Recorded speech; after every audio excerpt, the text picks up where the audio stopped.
A point that Ajahn Fuang repeated again and again was that the Buddha taught a skill. He wasn't teaching us about reality out there. He was teaching us how to breathe, how to think, how to talk to ourselves in a way that doesn't cause suffering. As the Buddha said, we suffer because we do very simple things in ignorance. So he wasn't satisfied with just talking about how people are ignorant. He wanted to train them so they could overcome their ignorance. And one of the things he said that we do in ignorance is the way we breathe. Simply like that. There's so many other things we think are more important that we let the breath go on automatic pilot. But there's still parts of the mind that are keeping track of when the breath is coming in, when the breath is going out, when it should stop coming in, when it should start going out. And that happens in the dark. So as we meditate, we're trying to bring some light to that. So focus on your breath. When we talk about a skill, it's important that you actually do the skill, practice it. Otherwise it's like talking about swimming without actually swimming. You don't get the exercise, you don't get the enjoyment. On a hot day you talk about swimming, it doesn't cool you down. So get in the water, close your eyes and focus on your breath. Take some good long, deep in and out breaths. Notice where you feel the breathing in the body. Because when we talk about breath, it's not so much the air coming in and out through the nose. It's the feeling of energy that flows in the body, that allows the air to come in, allows the air to go out. Where do you feel that? Focus your attention there. And then ask yourself if you like it, the way you're breathing. You can breathe in lots of different ways. You can do long breathing, short breathing, fast, slow, or in long, out short, out long, heavy, light. The breath is yours to play with. And find a way of breathing that feels good, that you like to be with. The Buddha says this is like being a cook. You're working for a king. And the king doesn't always tell you what he likes or what he doesn't like. You have to observe. You make lots of different foods for him, put them on the table, and then notice what he reaches for the second time, the third time. That's a sign that he liked it. Something he reaches for once but he doesn't reach for again, that's a sign he doesn't particularly care for it. So you make less of that kind of food and more of the earlier kinds of food. And that way you get a reward. In other words, find something that the mind likes right now. Does it like long breathing? Does it like short? Does it want the body to be energized? Does it want the body to be calmed down? Notice what the body tells you. Notice what the mind tells you. Because we're doing this to get to know the body, and more importantly, to get to know the mind. So that we can use it well. So that when it shapes its present moment experience, it does it well. Because we do shape our experience, what comes to us through sight, sound, smells, taste, tactile sensations. That's the result of old karma.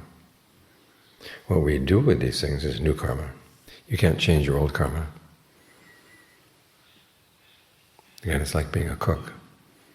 You open the refrigerator today and there may not be all that much in the fridge. But if you're a good cook, you can figure out how to make good food out of what you got. If you're a bad cook, they can give you lots of good food, but you make miserable food out of it. So the important thing is the skill that you develop right here, right now.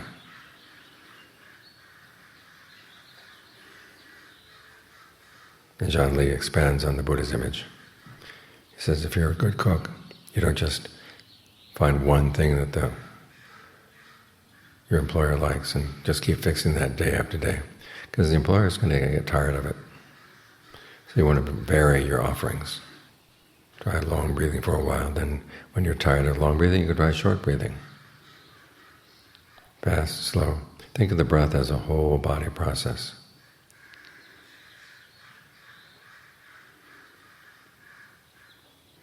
And if your mind wanders away, just bring it back. Remind yourself that the important things you're going to learn about here, right here, where the mind and the body meet at the breath. Because it's right here that you're creating any suffering that weighs down the mind. If you don't create suffering here, nothing else weighs down the mind.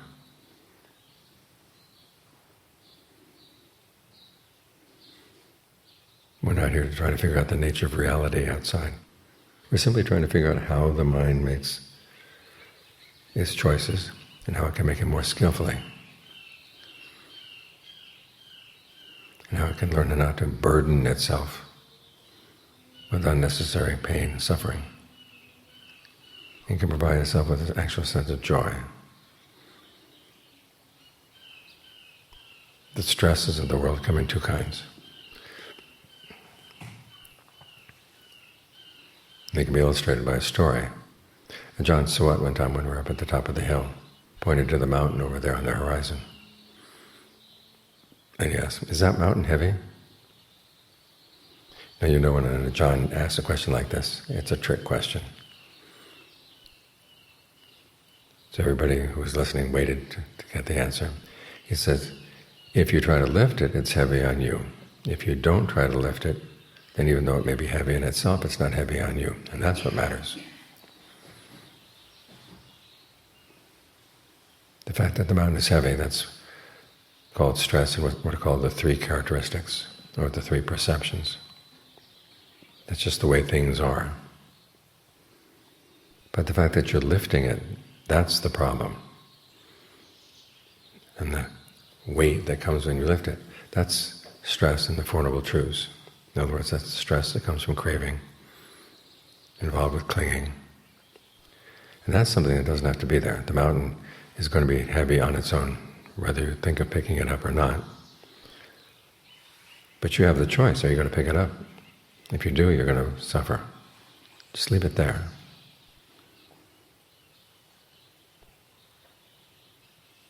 So you want to look for how you're clinging, how you're craving in the present moment that would lead you to pick up unnecessary burdens.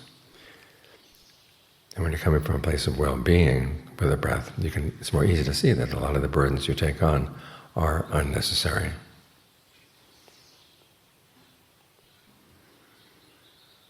So that's what we're concerned with. We're not here to study mountains, we're here to study the act of picking up mountains. Why do people do that? Well, they're hungry. They want some pleasure, and they think they'll get some pleasure doing this. So what we have to learn as we meditate is to see that whatever pleasures we get out of holding on to things in the world are outweighed by the stress and dis-ease that come when you try to carry things around, when you try to take possession of things. And we do it through three things, through activities. The Buddha calls it sankhara, fabrication. And one of them is bodily sankhara, which is the way you breathe. There's an intentional element in the way you breathe. So learn how to intend that you breathe well. Then there's verbal fabrication, that's the way you talk to yourself.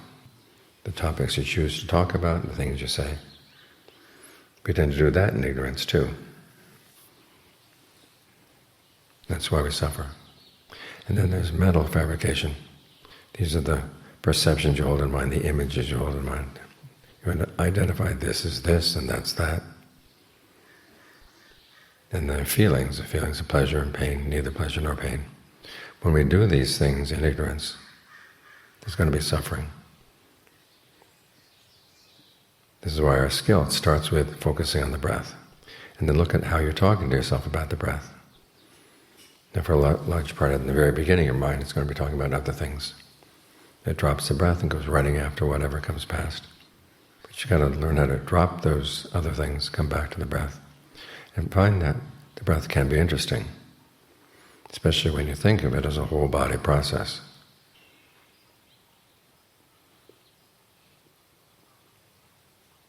You can explore how it feels down in your hands, down in your arms, in your shoulders.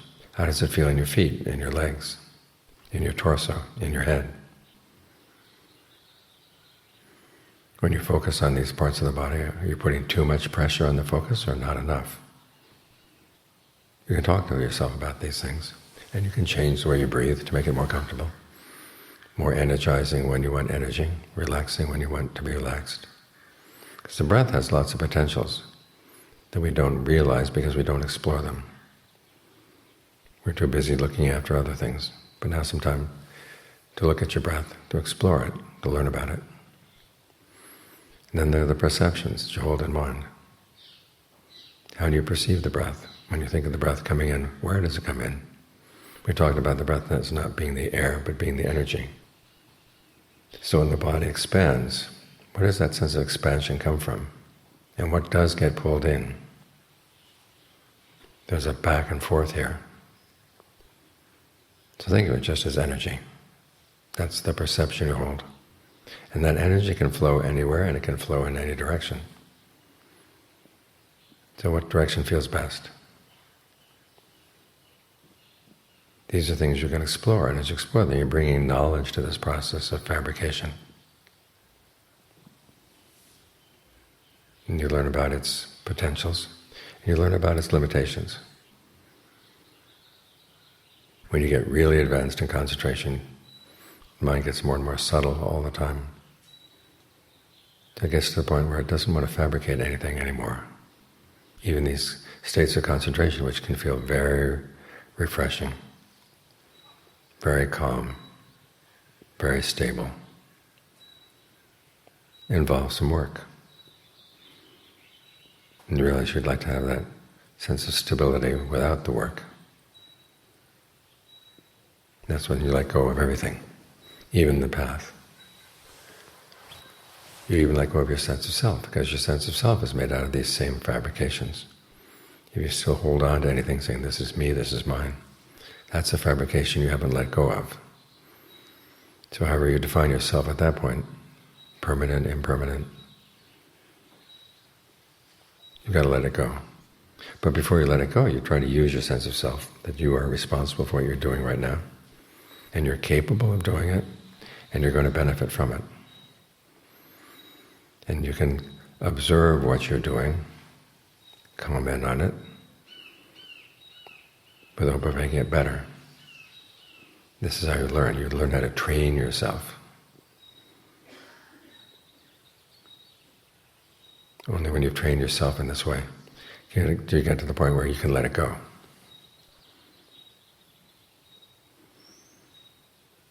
So it's all a matter of skill. We're not here to learn about reality outside. That was one of the questions that was posed to me in France. How do you learn about the nature of reality through meditation? And I had to rephrase the question. The Buddha was not concerned with the nature of reality. He's concerned with the problem of suffering, stress, pain. Why do these things weigh down the mind? Why do we weigh ourselves down with them?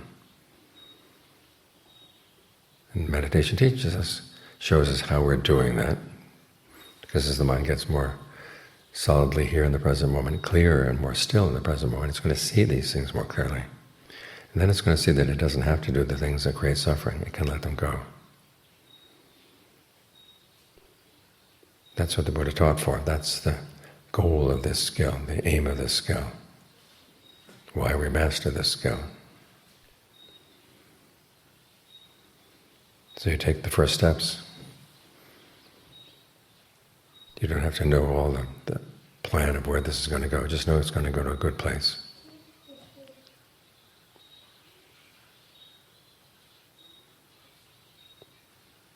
Then do your best to take this on as a skill. You do something, you commit yourself to trying to do it well, and then you reflect on what you got, what you've done, the results you've gotten. And if the results are not yet good, you can ask yourself, what can I change in what I do? It's in this way that you take on the Buddha's training, but you end up training yourself.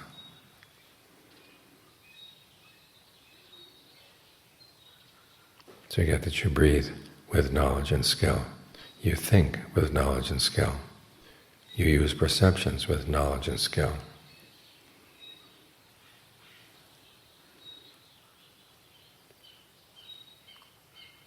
That's when you learn the true meaning of what the Buddha had to teach.